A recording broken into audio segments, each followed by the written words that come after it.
Arcane has had an absolute death grip on my brain since season 2 dropped. It's a definite understatement to say I've been absolutely obsessed, especially with the magic system and my two favourite characters from the show, Mel and Viktor.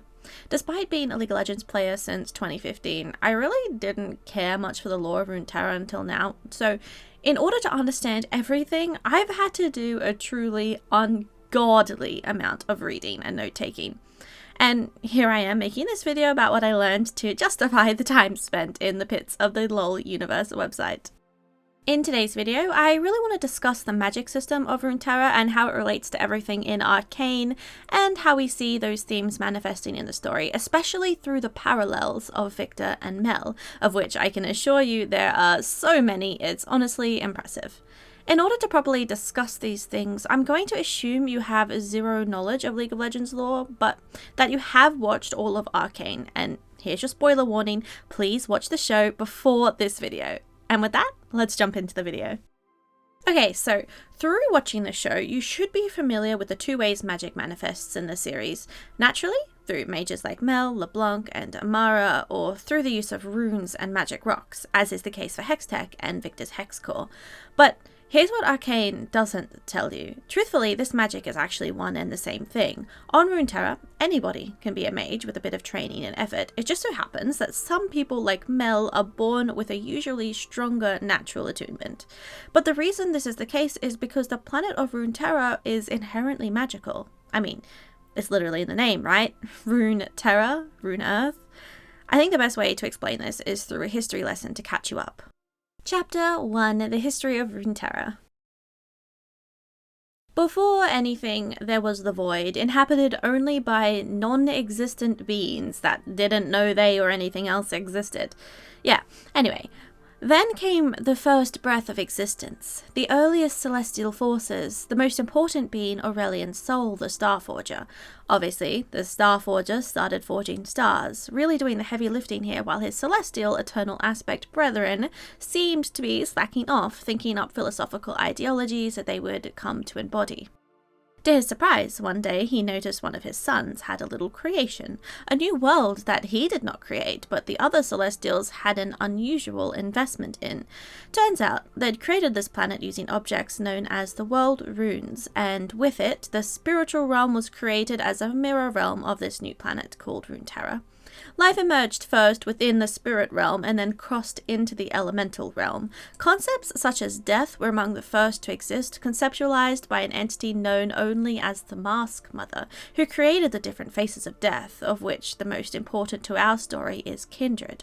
We will return to them later since this is the wolf god important to Mel's story.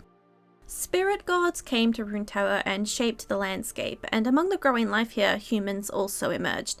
This was a time of great conflict that I won't get into too much detail about, but know that some aggressive celestial forces, known as Titans, descended to fight some really uber-powerful anthropomorphic mages known as the Visaya Sharai that channeled ungodly amounts of power from the spirit realm, and the Titan invaders lost. Also, a war broke out in the icy north between the three very powerful human sisters known as Lysandra, Sorilda, and Avarosa. These girls wanted to learn how to control magic, so one sought celestial power, another sought elemental power, and the third sought the power of the void beneath the world. Their hubris annoyed literally everybody, but the key takeaway is that Lysandra lost her eyesight and thus learned dreamwalking, where she could communicate with the void beings at the brink of crossing into reality, called the Watchers, and struck a deal to help them invade Runeterra in exchange for power, but that was a massive mistake, and she knew it, ultimately resulting in her using her elemental true ice powers to seal the invading Watchers, her sisters, and everybody else nearby for as long as she could. The Watchers really wanted to invade reality because the existence of Runeterra was so unbearably real to them, and it threw all the non-existent beings into existential crisis about existence, and they absolutely have to destroy Runeterra so that they can return to their peaceful, not lives of pure nothingness. Not to cause alarm, but even thousands of years later in current times, they're still all frozen there, held back single-handedly by Lysandra's waning mortal resolve.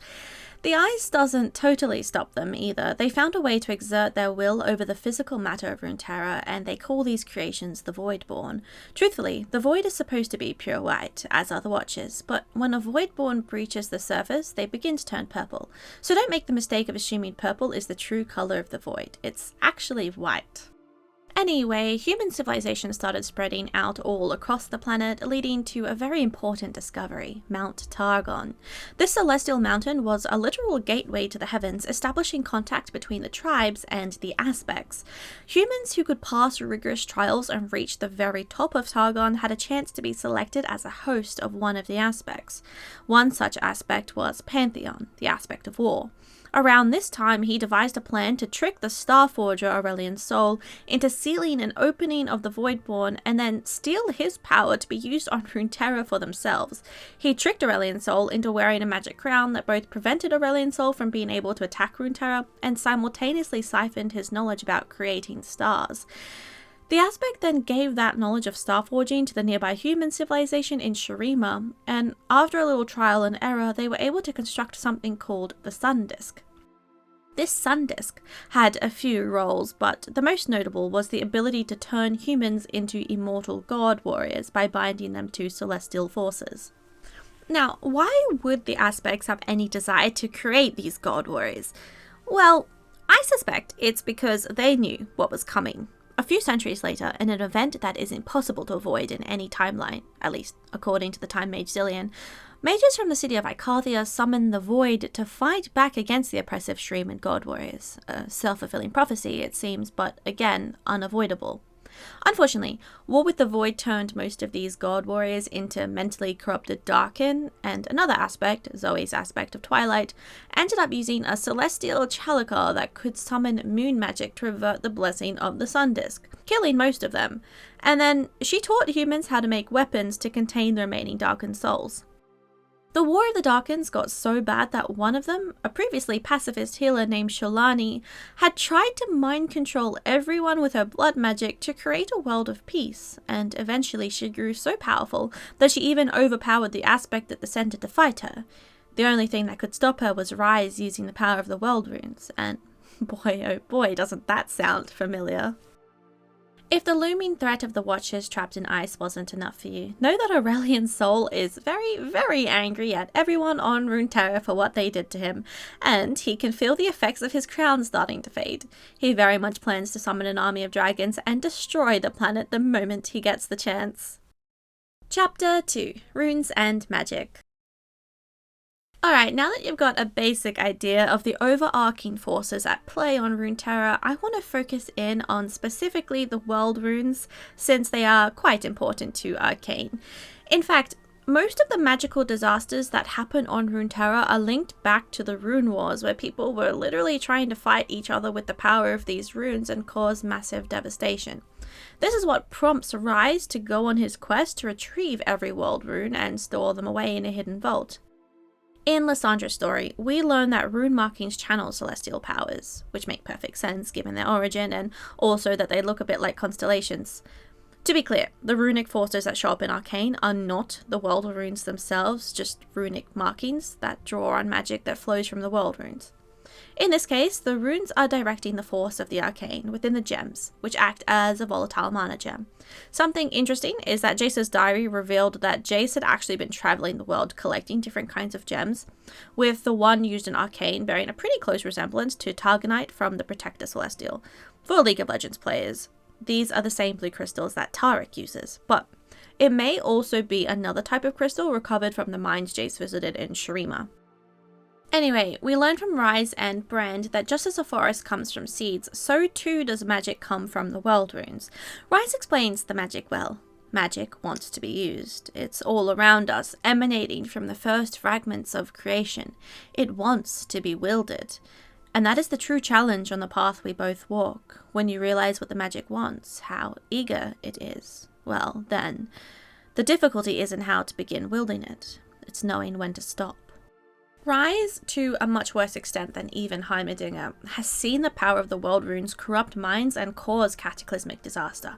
This is why he sets out on his quest to collect all of them and store them away. He's one of the very few with enough willpower to not fall into their grasp. His story establishes that the world runes have an agenda of some kind, and it seeks powerful wielders to fulfill its goals. For Ryze's student, an aggressive and jaded fire mage, he eventually gets a hold of a world rune and it turns him into a flaming monster hellbent on destroying the world. It seems that, much like the celestial aspect's way of embodying one concept in totality, the runes have a way of emphasizing core traits of an individual and twisting them to extremes that lead towards some world-ending agenda. The same thing happened long ago in the Blessed Isles. An arrogant king loses his beloved wife and goes on a quest to magic healing waters in an attempt to resurrect her. These pools just happened to be positioned over World Rune, and as the magic clashes with his weapon, the resulting effect is that though his wife's soul returns from the spirit realm, she is corrupted, and she, in turn, kills and corrupts him and all of the magic mist surrounding the Blessed Isles, turning it into the Shadow Isles and bringing about the cataclysmic disaster of the Ruination. This power, too, corrupted all of the people nearby, turning them into an army of ghastly slaves. There's a lot of lore on the Ruination, so I might link to another video summary if you want to learn more about it. To be honest, this also sounds a lot like Azir, who, after his recent resurrection and ascension, is also able to control a lifeless puppet army of his ex-citizens. So, this is almost definitely what starts happening with Viktor's hex core. He believes he is creating magic that learns and adapts, but in actuality, he's just tapping into the agenda of the world runes. You can see it in the way that the hex core actively tries to float away from him when he wants to destroy it, and the way that it punishes him when he turns his back.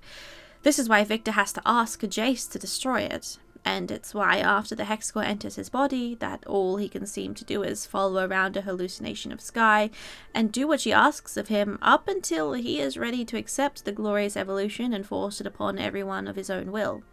Just like his predecessors, he, too, was brought back from death under unusual circumstances and had an immortal puppet army. Actually, the connection between Arcane and the Ruination goes even deeper than just sounding vaguely similar. The world rune that is associated with Hextech and time magic is the Inspiration rune, the light blue one missing from Ryze's collection in his cinematic. This also happens to be the exact same rune, the Shard of Hope, that shows Ryze a vision of the Ruination events, the description being, "Love, a fog that blinds the wise to reason and that rids the patient of patience." Ryze watched on as the king lowered his beloved beneath the waters and closed his eyes as the screaming began. Ryze felt the cold grip of undeath spread through the room, then beyond, all for love.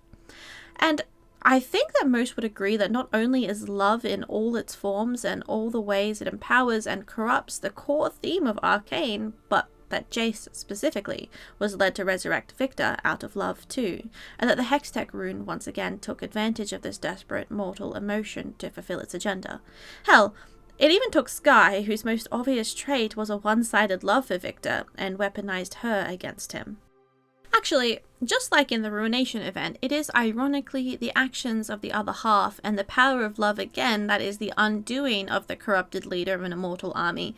I think given that most of the other known world runes are contained within Ryze's anti-magic vault, and with all the recent narrative emphasis on the Ruination and Arcane, that it's fairly safe to say that these stories are connected and probably leading to the retrieval of the Inspiration world rune, still, to my knowledge, located beneath the pools of the Shadow Isles. Interestingly, in Legends of Runeterra, when Ryze has collected all 5 world runes and launched an attack, he just auto wins the game. And to be honest, as much as I trust his willpower, this leaves me feeling incredibly nervous that those runes are planning to lure in someone to use all of them conveniently gathered in one place. Perhaps Ryze's resistance to their power is merely the manifestation of their corruption of him, and his distrust of them is merely the trait they chose to amplify when they affected him enough to turn him blue. As for the Void, there's been a lot of speculation about whether or not the Hex core was corrupted by the Void. Logically, I don't think it should have been corrupted because runic magic is celestial and elemental, but the patterns in the magic effects do bear a remarkable resemblance to some of the visuals we see in Void corrupted areas, especially Icarthia. It's not an exact match though, and the way that magic manifests itself on Runeterra doesn't seem to follow many rules for visual effects. I did consider that perhaps Shimmer had a basis in Void, especially when the mushrooms were purple and found in caves, and it did seem like the hex core only became visually corrupted looking after Viktor injected Shimmer into his bloodstream, but the pattern does show up before then, particularly in the blood magic scene, so I don't think it's related to Shimmer. As for blood magic, it was discovered by the Darkin as far as we know, and though they were all traumatized from their war with the Void, they weren't actually physically corrupted by them. As I said before, the Darkin were created by the Celestial Sun Disk and then turned into weapons using moon magic. I did notice some Darkin look purple, like Varus and Shilani, and also purple is just one of the colours of the Celestials in general because space themes, which actually fit Viktor much better than the Voidborn. There's also the fact that the Void as we know it is simply repurposed elemental matter controlled by the Watchers frozen in the north who actually don't look anything like the Voidborn, so this aesthetic doesn't even necessarily have to be exclusive to the Void in the first place. So ultimately, I think my conclusion on this particular topic is that Viktor's resemblance to the Void is merely coincidental. Chapter 3. Death and Kindred. Alright, a bit of a pivot, because I have to talk about Kindred. That is, the dual forces of lamb and wolf that brings death to most people on Runeterra. When someone is about to die, Kindred, as a Grim Reaper of sorts, will appear as a vision and offer them a choice. Surrender to lamb's swift arrow or resist and be hunted by wolf. While relationships with Kindred differ depending on regions, for Noxians, they admire the fighting spirit of wolf. This is what Ambessa is talking about every single time she talks about being a wolf, and this is what she calls Mel in that last scene. When she mentions the fox, I'm actually not sure what she's referring to because it doesn't fit the description of Lamb or the Targonian Astrofox or the Ionian Fox Spirit Guide of Mythology. If you know, tell us about it in the comments. When Ambessa was released as a playable champion in League of Legends, Christian Link and Fortiche made an accompanying music video for her that tells the story of her encounter with Kindred during a war when she was pregnant with baby Mel. On the verge of death, Wolf approaches and she enters a vision where she meets Lamb and accepts the blessing of the wolf that was reforged from the Lamb idol she clung to so desperately. In order to gain this blessing, she had to fight Pantheon, yeah, the same aspect that tricked Aurelian's soul, and her fighting spirit earned her the blessing. Unbeknownst to Ambessa, what really saved her life that night was the protective power of Mel inside her womb, glowing bright not only at the moment when she awakens, but also glowing through her wounds as she fights Pantheon. Ambessa had no idea the way that her daughter saved both their lives that night and attributed all of her passion to worshipping the wolf. Hell, you can even see the circular markings around her when she gets up, resembling Mel's magical barrier. Honestly, guys, if I think about this too long, I might start crying. The complexity of their mother-daughter relationship really hits me deeply, right up to the scene where Mel brings Ambessa down, and in her dying moments, she recognizes the wolf that was always hidden within Mel. Truthfully, the blessing of the wolf was not Ambessa's alone, but something that was always earned together. Yet, during Mel's life, this denial of the wolf within her became a point of contention between them. What's extra curious is the description of the upcoming Ambessa novel, Chosen of the Wolf. It reaffirms that Ambessa enters the realm of death and that the throne she was sitting upon was actually the Noxian throne, and everything she had worked towards was to gain control of the throne itself. Interestingly, it also confirms my suspicions that Mel was always able to deftly break through the walls around anyone's heart, a manifestation of her hidden empath powers that she had learned to use well in Noxus and then later as a member of the Piltover Council.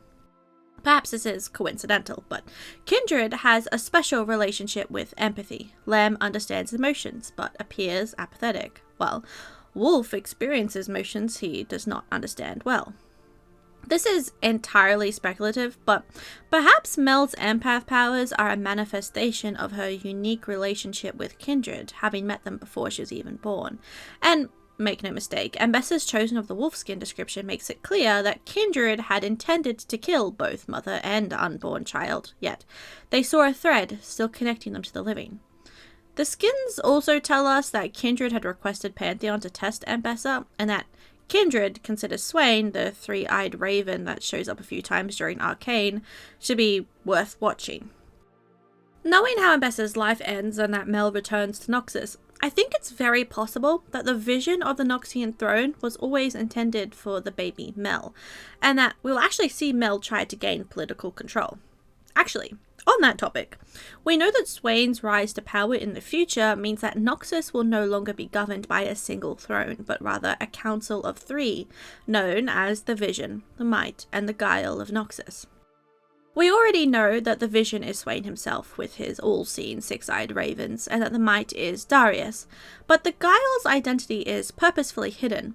She wears full-body robes and a mask that hide her identity, and she goes to the Shrine of the Wolf. As the Guile of Noxus, she is extremely cunning, and orchestrated for a woman loyal to Noxus to take over a throne that had been threatening to leave the Empire. In my opinion, the Guile sounds a lot like someone Mel is set up to become, especially since she is clearly going to be an influential character in the history of Runeterra, yet pre-Arcane there was no direct mention of her name.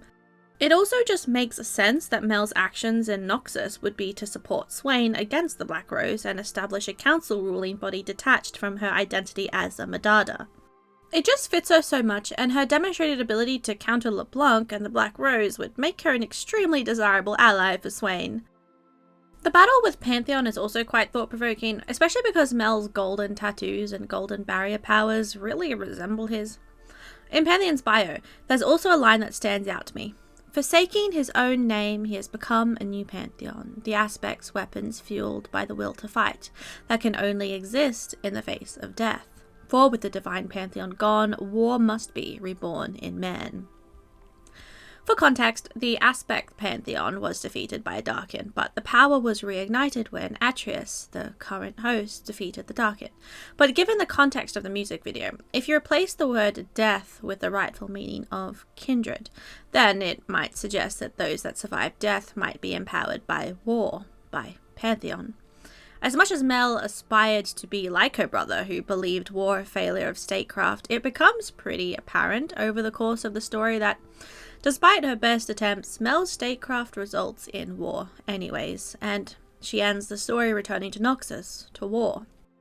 I think this could be foreshadowing a future storyline as she further embraces her true nature and she joins Pantheon, the aspect of war, possibly in his efforts to contain the true enemies, the Void, and even the gods themselves.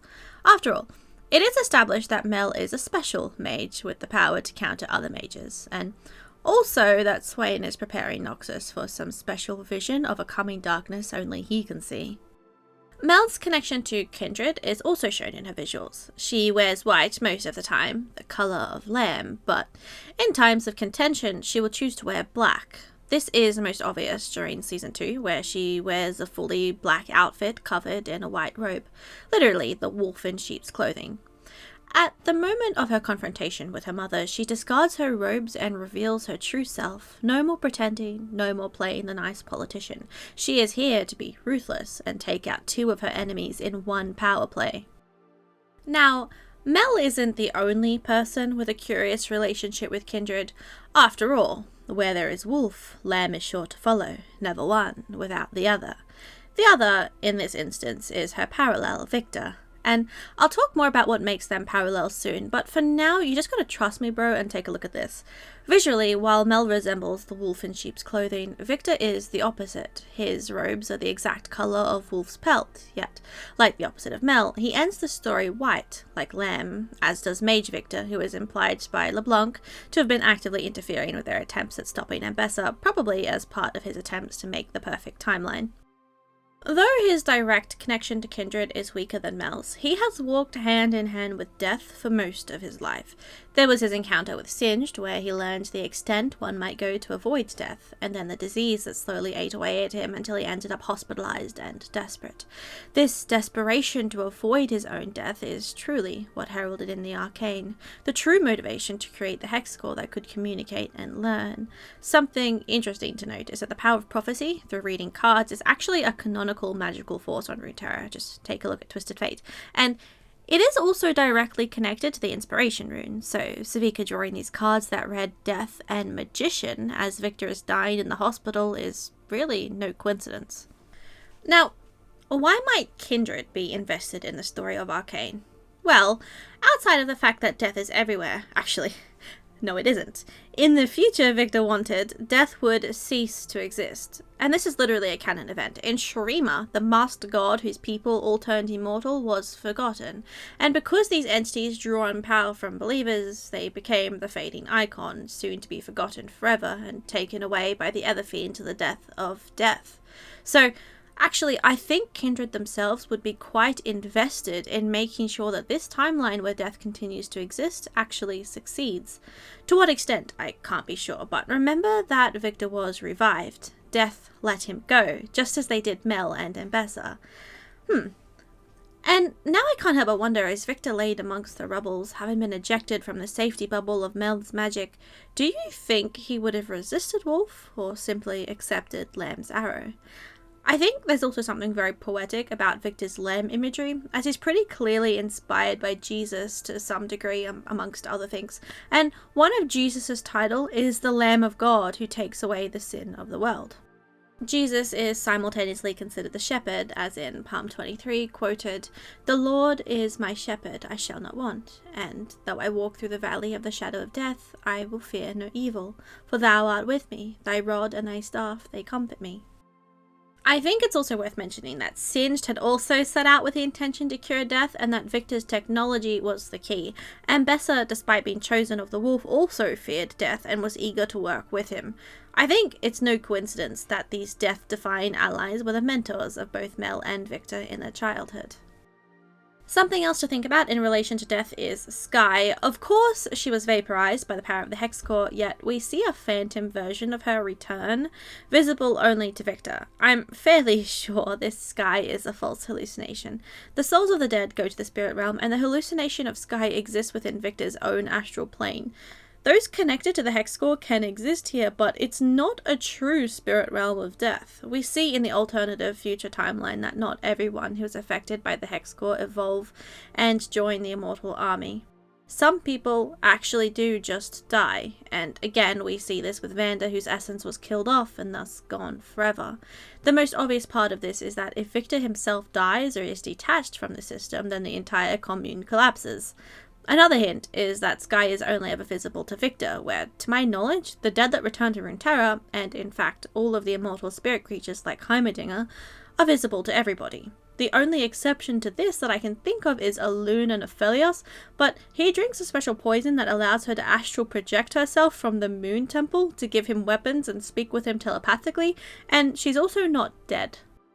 Anyway, the Skye hallucination also has distinct visual differences in her facial structure to the real Skye, and also has a rather different personality, so I'm quite sure she is the Hex Core's AI hallucination for Viktor, especially since at the time of his death and assimilation with the Hex Core, Viktor was very distraught about accidentally killing her, and believed his mission to save both himself and help the people of Zorn to be futile, preferring to destroy the Hex Core after witnessing the dangers it could bring.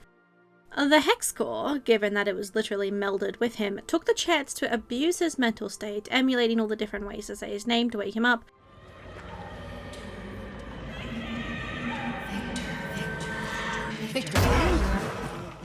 Pick up a book containing a hope to make plans that help the Undercity, and then led him with magical footprints right down the location to the commune. Why she led him to this exact location, I'm not sure, but the Hex Core did like Shimmer, and the concentration was quite high down there. Once the commune is set up, Skye then starts to speak normally, and the astral plane is properly established.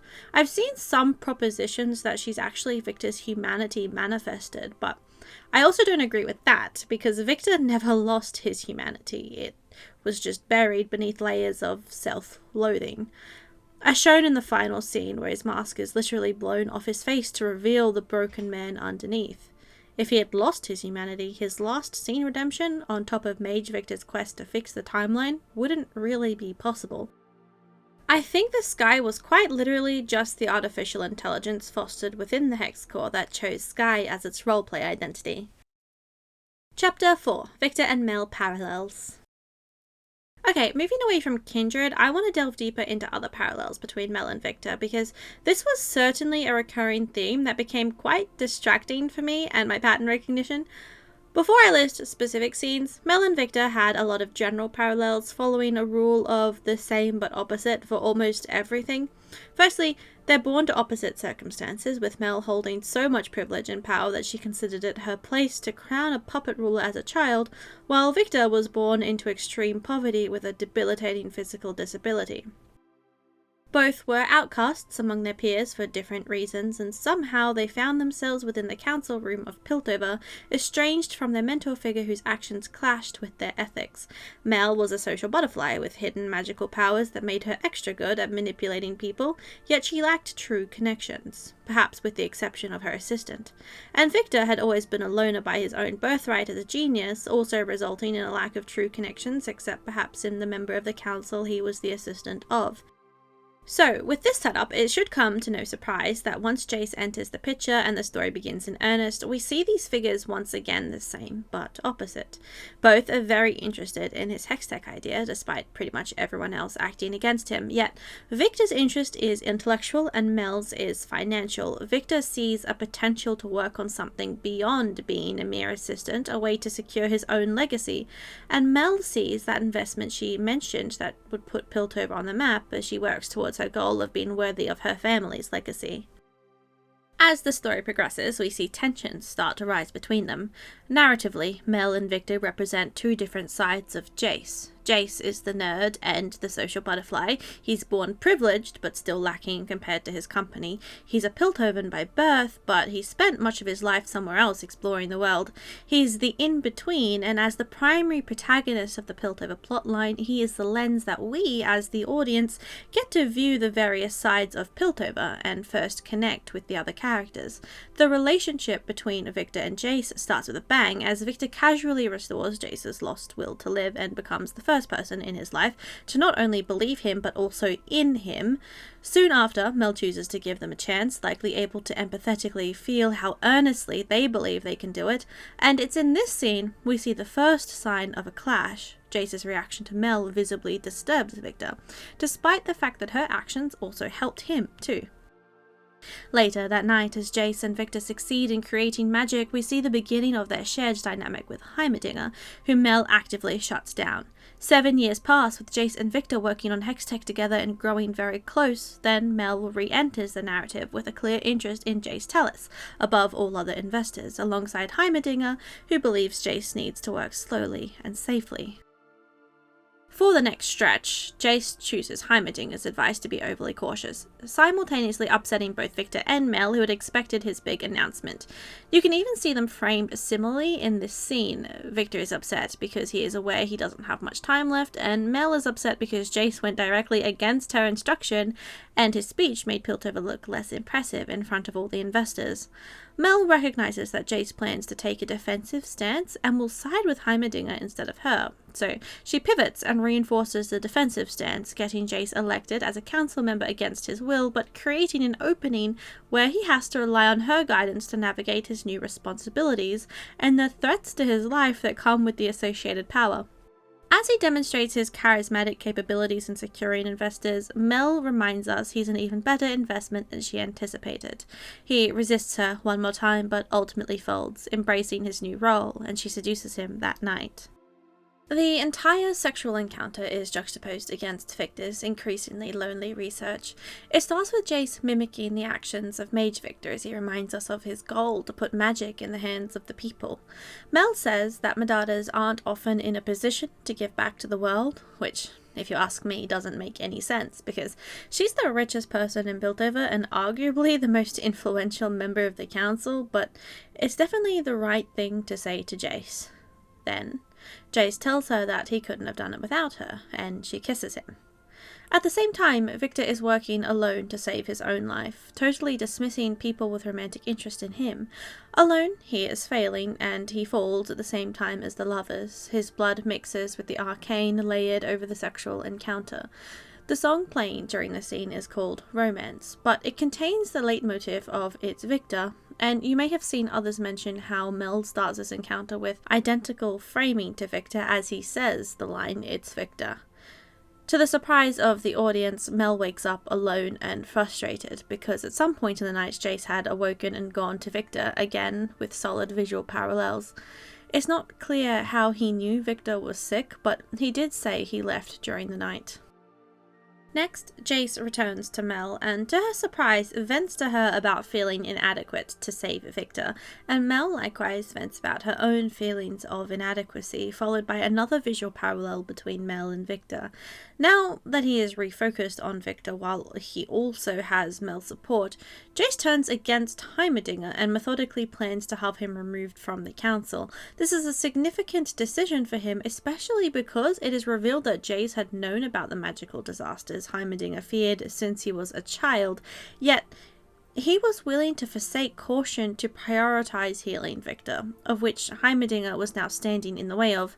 With Mel's support, Jayce succeeds. But this wasn't easy. Jayce felt guilty about betraying his mentor, to which Mel more or less tells him he had it coming, and now Jayce can fulfill his dreams. Somehow, in the matter of a couple of days, Jayce has joined the council and taken over as head of the council, which seems extremely strange, because why wouldn't that position fall to Mel? Until, you remember, child Mel was an expert at putting charismatic yet influenceable leaders on thrones. Unfortunately, this additional power ends up driving an even deeper wedge between Jayce and Viktor, as Jayce once again feels responsible for the safety of Piltover and disregards the feelings of his Zornite partner. The bridge situation is enough to turn a Viktor who had previously believed that Jayce would understand into a Viktor who felt he had to lie about what he was doing with Singed. The conflict leads to Piltover looking vulnerable in the eyes of the Noxians, to which Mel says it's too soon, Jayce isn't ready. She receives a letter from her mother, then Mel heads to the scientists to convince them to start producing weapons to protect Piltover. She sets this up to look like a defense against Zorn, but truthfully she fears the imminent arrival of her own mother. There's a lot to be said about the dynamics in this scene, but to simplify it, Mel disregards Viktor's feelings entirely. Don't forget, she is an empath, even if she isn't aware of it, so she definitely is aware of how he is feeling, and you can see it in the way she reacts to him before he speaks. And she only speaks directly to Jayce, even if Viktor was the one who spoke to her. The weapon situation drives another wedge between Jayce and Viktor, to a point where Viktor almost blows them both up, but chooses not to. Viktor continues to work on healing himself in private. Jayce must then face the consequences of the bridge situation. The brutality causes him to throw up, while Mel, who has seen her fair share of violence in her childhood, stands nearby visibly thrown off. Then Ambessa arrives and reveals that she wants Hextech weapons, causing Mel to pivot back to not creating weapons anymore at all costs. Now, Ambessa is no fool. She trained Mel in everything she knows, and she has a very thorough understanding of the political climate in Piltover. She immediately targets Jayce, throwing him off with nudity, both hers and her twinks, and demonstrates her experience. The effects are immediate, and Mel can detect her influence on him in the next council meeting. That night, Viktor accidentally gets Skye, a Zornite with genuinely good intentions, killed with his own research, when all he'd wanted to do was save lives, leading to feeling so guilty he wants to destroy the Hex Core. That same night, Jayce makes the Mercury Hammer and heads into the Undercity with Vi, only to also accidentally kill someone and resolve to destroy his own weapon. Enraged, Mel confronts her mother, yelling at her to leave Piltover, and Bessa's attempts to appeal to Mel only drive her to abandon her family, splashing gold paint across her painting of Noxus and removing her ring in the next council meeting. This is the conclusion of Season 1. Mel, Jayce, and Viktor all agree that Hextech weapons are bad for their independent reasons, all working together to persuade the council to vote for Zorn's freedom, with Jayce even letting Viktor sit in his own chair instead of the free chair next to him. They're finally going to succeed, but then the bomb strikes, and Mel's magic activates around Jayce, forming a massive protective bubble. But it rejects Viktor. As I explained previously, runic magic and mage magic are the same thing, so there shouldn't be any issues with compatibility, even with Shimmer, since it works just fine with runic magic. The only reason Viktor would be pushed out of the safety bubble is if that's what Mel's subconscious desired. And that's exactly what lingers in Jayce's mind and causes the growing doubts we start to see. There's no sense to these things, Jayce. Season 2 has these characters only meeting each other once, and yet it's still full of parallels. Mel and Viktor undergo their magical awakenings thanks to the same event, and both end up leaving Piltover because of their magic, with Mel getting abducted and Viktor following Sky to the depths of Zorn. They both take on hooded outfits of both navy and white. They both show off glowy-eyed mage powers tied to empathy and human emotion. They both gain new gold skin effects. They do the same hand motion in the light. Their mentors even team up together. Then they both reunite with Jayce in the counselor room at the same time, and this particular scene contains a lot of parallels. It's the first time we see Viktor's puppet form, which just so happens to be Mel's exact colour scheme of dark brown skin with a white outfit and gold trim. He makes the exact same entrance as Mel did moments before, and the scene ends with his puppet laying opposite Jayce's weapon, relative to Mel standing beside Jayce. Interestingly, during Season 2, we get an inverse of Season 1, where Jayce slowly distances himself from Mel and refocuses on Viktor, directly comparing them as he cries by the campfire, with a final scene inverting both of Jayce's first meetings with him. Now, a comment on Viktor's puppets resembling Mel. At first, I thought this might be a detail decided by the visual designers for fun, but turns out that ascended beings undergo physical changes directly related to their culture and ideals. For Shurima, this meant the god warriors took on animalistic appearances that they related to, like the Emperor Azir appearing like a golden bird associated with emperors. But it is noted that this is a feature of Shuriman culture as they idealize these animals, and someone of another culture without the connection to animals would end up taking on another appearance. For Viktor, turning metallic was most certainly a product of his own distaste for his own flesh that had failed him his entire life. He was used to metal aids improving his functionality, thus his own transformation involved turning almost entirely metal, a throwback to the original Viktor, who more or less did this through manual cyborg upgrades because flesh is weak or whatever. While he didn't directly use the power of the Sun Disk, nor did he climb to the peak of Mount Targon, runes are pretty much the language of the gods, and it's all celestial power, so I'm fairly certain these transformations are practically equivalent, though it's never mentioned if his astral plane is supposed to be like one of the aspect's constellations. These ascensions often involve growing an extra limb, which Viktor's final evolution certainly had in the shape of the hex claw he'd previously designed and was quite proud of. Another detail that makes me certain the metal is a product of his own bias against flesh is that in his Arcane Savior skin he takes on a fairly natural human form, and the extra limb appears as a human hand instead of the hex claw. It's like this is a version of Viktor that didn't hate his own skin. Likewise, the fully evolved puppets end up strongly resembling Mel, so I think this detail may indicate that he envied her aesthetic in the same way he hated his own flesh.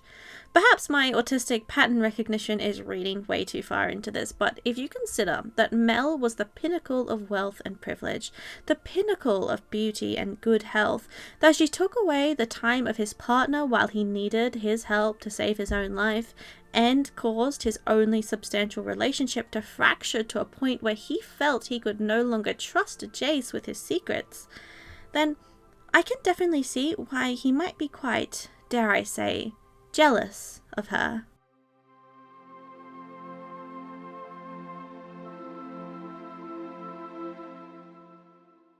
Chapter 5, Shipping Drama. Okay, I wanted to leave this for the last chapter, so those of you who don't care about this don't feel like they have to stay for lore or whatever, since I literally just plan to rant now, but since shipping communities are so important to me, and the characters in this video are subject to some particularly turbulent drama, I feel a need to include my thoughts on the whole situation, especially since I just know someone is going to bring it up in the comments, so it's best I get ahead and share my thoughts first. That way, I won't have to repeat myself in a bunch of comments.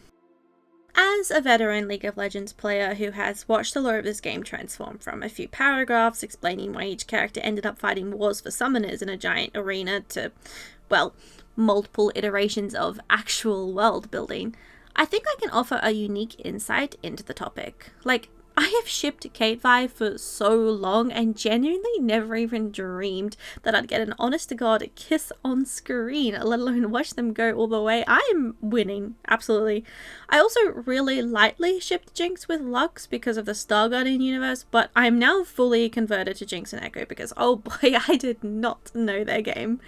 Now, something that I never shipped before was Jayce and Viktor. There wasn't much there to go off. They were clearly enemies, and truthfully, I never cared that much for Piltover and Zornlaw. Anyways, so I just wasn't invested and very much just along for the ride. Season 1 of Arcane dropped, and I was literally out here telling people to not fall into the J-Vic trap because we knew they'd become enemies already, and besides, Jayce already had a love interest in the new Arcane exclusive character, Mel. I was an honest-to-God denier, and even after binging all of Season 2 in like a day, I still didn't ship them romantically because it was never made explicitly canon in the show, so I defaulted to a popular opinion of, well, they clearly love each other the most and are soulmates, but totally in a platonic way. For Mel J, I didn't really mind it, but a relationship that starts out as political manipulation, with one of the characters clearly very adept at seduction as a tool of influence, it just never really screamed endgame viable to me. They looked stunning together, but that was about the extent of my appreciation for them. Again, I wasn't invested in anything except Kate Vi during Season 1, so I didn't really care what would happen in Season 2 with them. Jayce's wariness of her in Season 2 and his ultimate conclusion that he could never be sure if he could trust her leading to their confrontation was, in my opinion, not only a long time coming with lots of setup as Jayce resented the responsibilities that he felt she forced upon him as a counselor, like, really, how many times does he have to say he never wanted this, but it was also quite cathartic because I almost never get to see characters like Mel, whose deceitful actions should eventually foster mistrust, actually get called out and suffer the consequences of broken relationships. I personally can't handle manipulative people in real life, so when I imagine myself in Jayce's position, I just know it would have fostered a paranoia within me like no other. I would question the intent behind everything they'd ever done, especially the things that seemed initially like they were for my own benefit.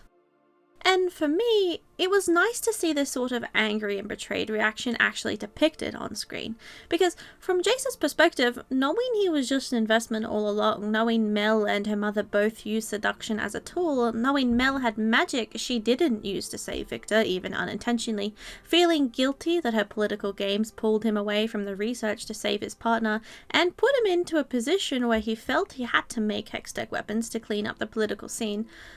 I really get why he blew up at her, even if it was really bad timing and even if it wasn't entirely her fault. And her reaction to basically tell Jayce, of course you were an investment, really only reaffirmed all of his fears about her and her intentions that he might have had in his mind.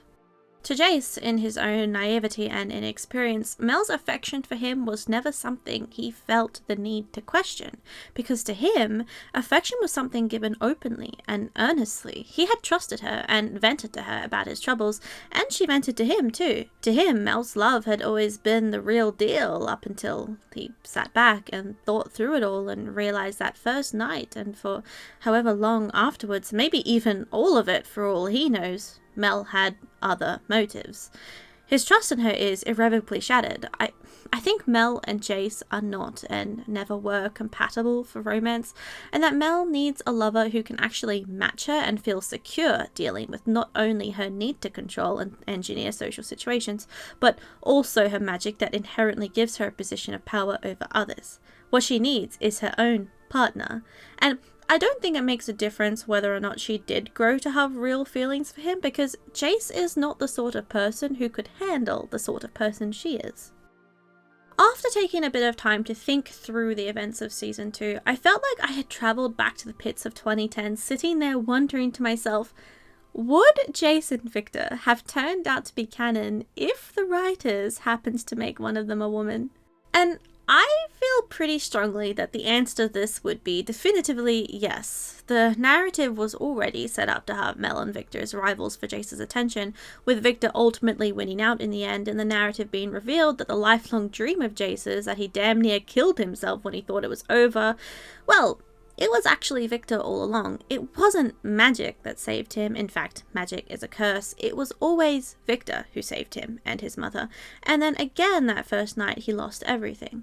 As Mel entered the picture, Jayce was distracted from his dream, from Viktor, and this starts a horrible chain of events as Jayce gets mixed up in politics, and it resolves with Jayce eventually abandoning the council and acknowledging his place was always with Viktor.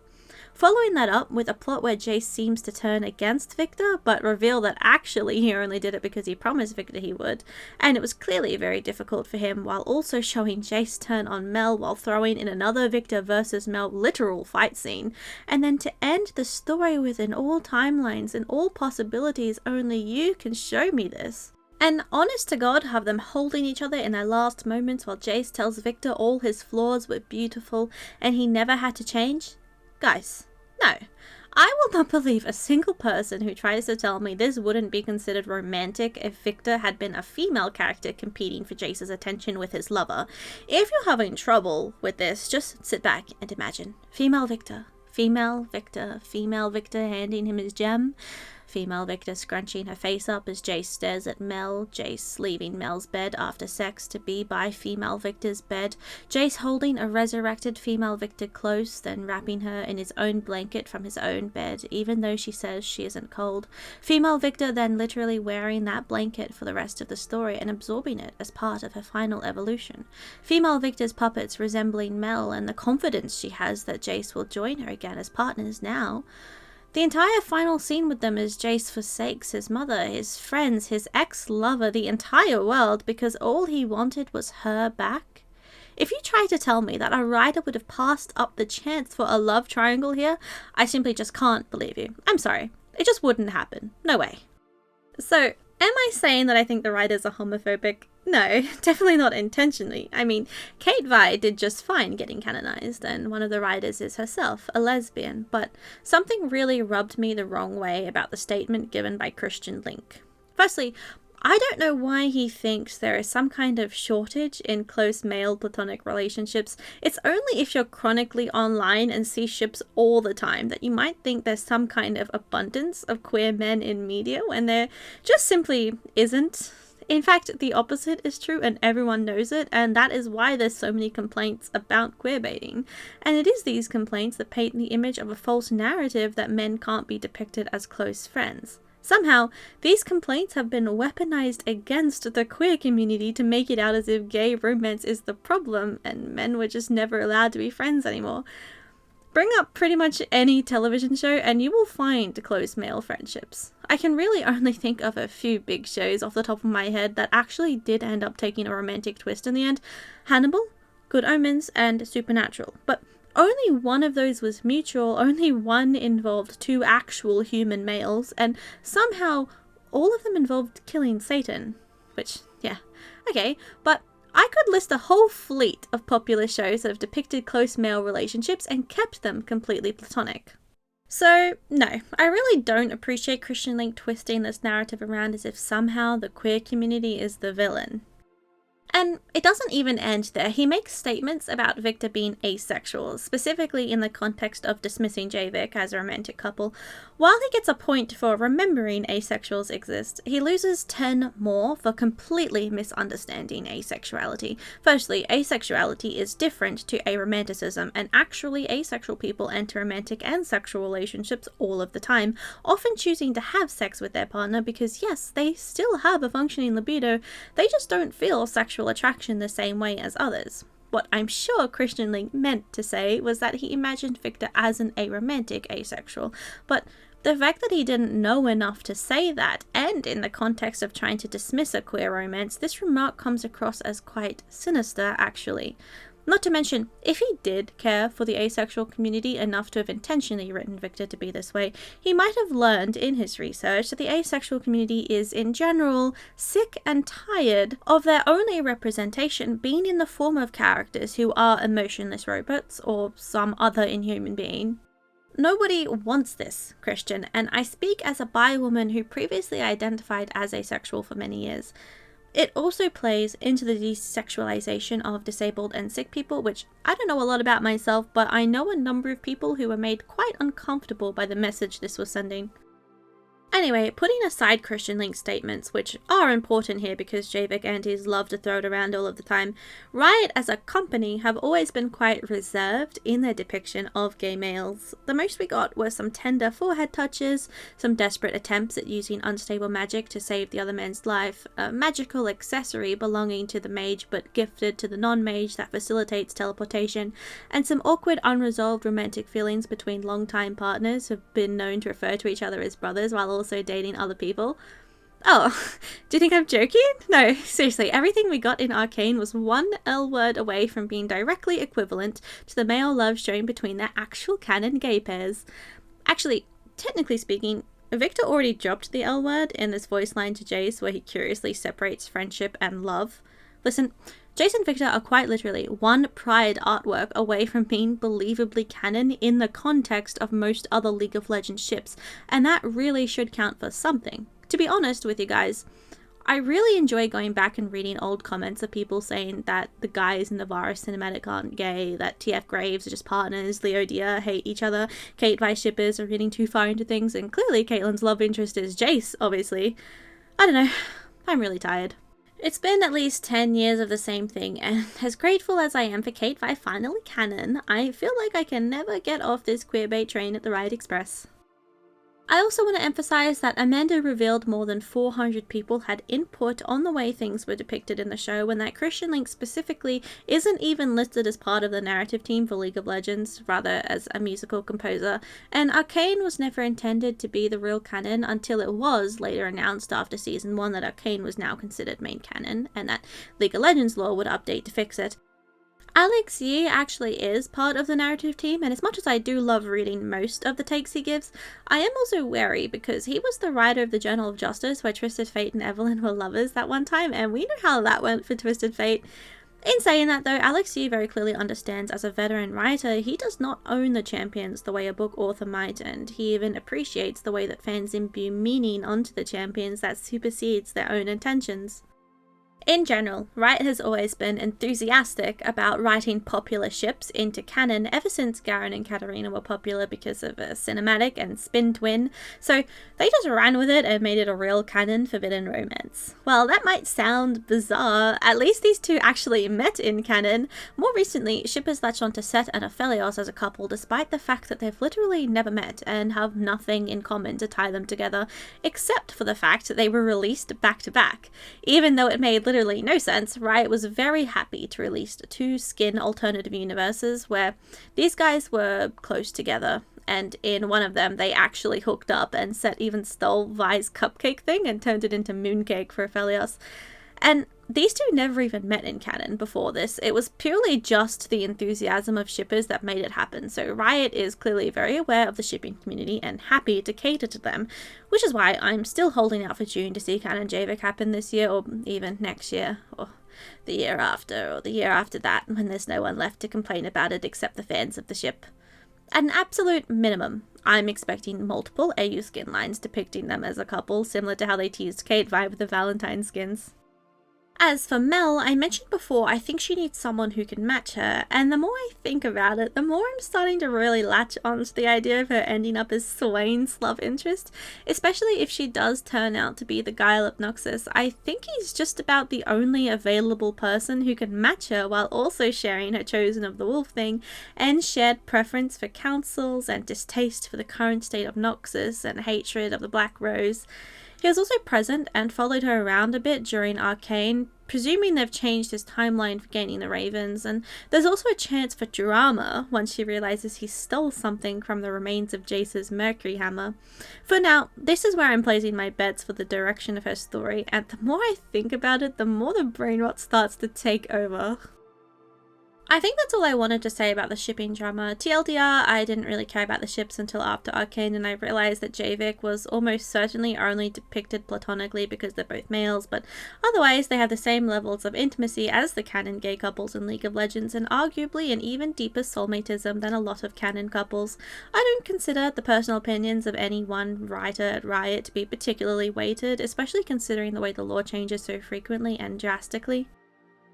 This has been a very long video, but before I stop, I want to leave you all with one very cursed idea. So cursed that I wish I never thought of it. But since I did, I don't want to suffer alone, so I'm subjecting all of you to it too. Okay, y'all know how Mage Viktor is capable of time travel and he saved baby Jayce, but also he's been interfering with the Black Rose's attempts to stop Mbessa. Y'all know how Mel had a mysterious mage father Mbessa met one time and then never mentioned to her kids. Y'all know how Mbessa had a thing for skinny twinks with moles under eyes in that exact spot. I'm so sorry to say this to you, but what if Mage Viktor was actually Mel's father all along? Like, oh my god, the implications of that would be so freaking insane. And there's something in me that just violently rejects the idea, mostly because I can't see Viktor willingly bedding a violent warlord, but I also think he would do it if he needed to for the time paradox situation. Plus, he clearly liked Mel's aesthetic enough to copy it onto his puppets, and she obviously looks quite a bit like her mother. Mel would probably be a little lighter skinned if this pasty man was her dad, but maybe Mbessa just has the strongest genes ever and nothing from dad actually shows. See, I can't think of a real reason that makes this idea impossible, so now I'm haunted by this what if, and the Javik shipper in my soul finds the premise of Viktor contesting the daughter of his own alternative timeline version self for Jayce's attention so damn funny and cursed, and now you also have to live with this brainworm. You're welcome. Anyways, I'm poor and this video may get demonetized for mentions of adult themes, so if you want to donate, I have a Ko-fi you can donate to, and I also appreciate all likes and subscribes. If you made it to the end, you probably have a lot of thoughts and I'd love to hear them all in the comments. Bye!